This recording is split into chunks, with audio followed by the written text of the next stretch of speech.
Alors bonjour Noiret, nous sommes ici à la détente à Saint-Cré-Brio. Alors est-ce que vous pourriez vous présenter brièvement?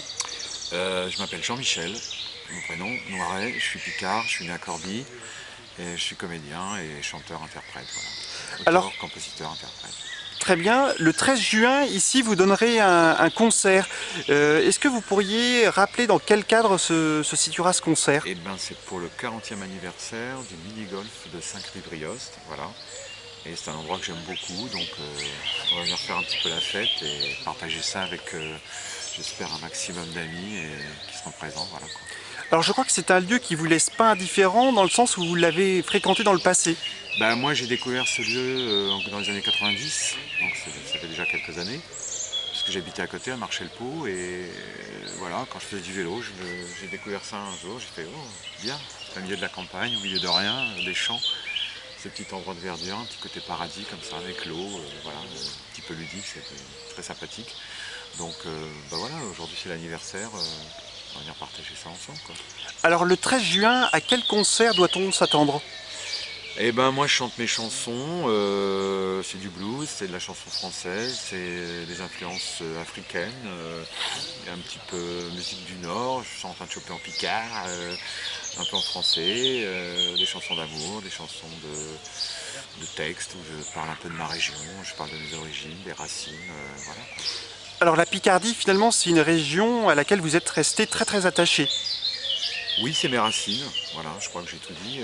Donc même si je suis un itinérant et puis je voyage beaucoup de par mon métier d'acteur, j'ai toujours gardé un lien avec cette région et j'ai toujours eu plusieurs endroits où je ne me suis pas installé, comme je ne suis pas un sédentaire, j'ai passé du temps à Marchais-le-Pot, à Boulogne-la-Grasse, à Angers-en-Santerre, un petit peu dans l'Oise, un baie de Somme. Voilà, j'aime bien me balader, prendre comme ça des lieux en région, puis rester quelques années. Et ça me permet d'appréhender la Picardie, le Nord, comme ça, en y vivant et en rencontrant les gens plutôt que d'être juste touriste occasionnel, quoi. Alors vous avez joué dans des films qui sont très connus, récemment c'était La Rafle. Est-ce que cet attachement à la Picardie, c'est aussi quelque part une sorte de remède pour garder les pieds sur terre, pour garder la simplicité que vous avez? Oui, d'une part, absolument. Garder mes racines, garder ma proximité avec là où j'ai vu le jour, où je suis né, mes parents, mes grands-parents. Et puis j'ai été bercé de ce que me racontaient mes grands-pères, de cette région, de ce qu'ils y ont vécu. Et c'est resté ancré, quoi. Donc ça m'inspire, c'est une terre qui m'inspire, c'est une terre sur laquelle j'écris, c'est une terre qui me fait rêver, c'est une terre que je trouve belle.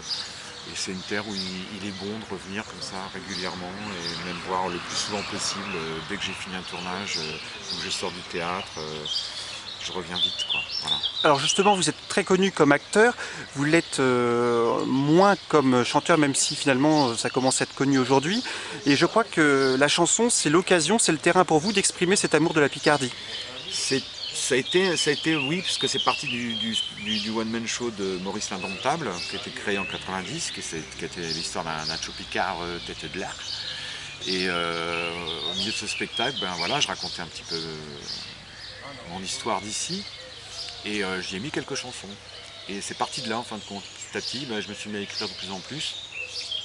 Après, ça a débordé sur un registre un peu plus large. Et quand j'ai écrit ces chansons, justement, je pensais à mes grands-pères, ce qu'ils me racontaient quand ils étaient dans les tranchées, qu'on entendait les Africains, les Anglais, on entendait la musique comme ça et tout. Donc pour moi, il y a eu un métissage évident qui s'est imposé quand j'ai commencé ma musique.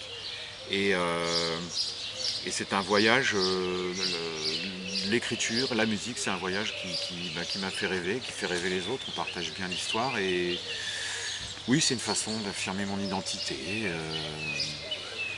Est-ce que vous êtes d'accord pour dire que la chanson, c'est bien plus qu'un à côté de votre métier d'acteur, c'est aussi un besoin, C'est vital. c'est vital. Voilà, c'est vital. Ça, c'est une chose que je voulais faire bien avant. Et puis à un moment donné, il a fallu faire un choix. Et puis c'est le travail d'acteur qui s'est imposé au théâtre, parce que voilà, le théâtre c'est quand même ma première maison, mon premier amour. La scène vivante. Mais de la scène vivante, entre le parler, le fredonner et le chanter, voilà, ça s'est fait sans trop de difficultés avec le temps, avec les années. J'avais fait trop de concessions, puis aujourd'hui, bah voilà, deuxième album, et puis ça se confirme, et on tourne, et ça se passe bien. Est-ce que vous êtes d'accord pour dire, pour finir, que finalement, même si vous définissez vous-même comme un saltimbanque, comme quelqu'un qui est toujours sur les routes, vous avez besoin de cet ancrage profond en Picardie? Impératif.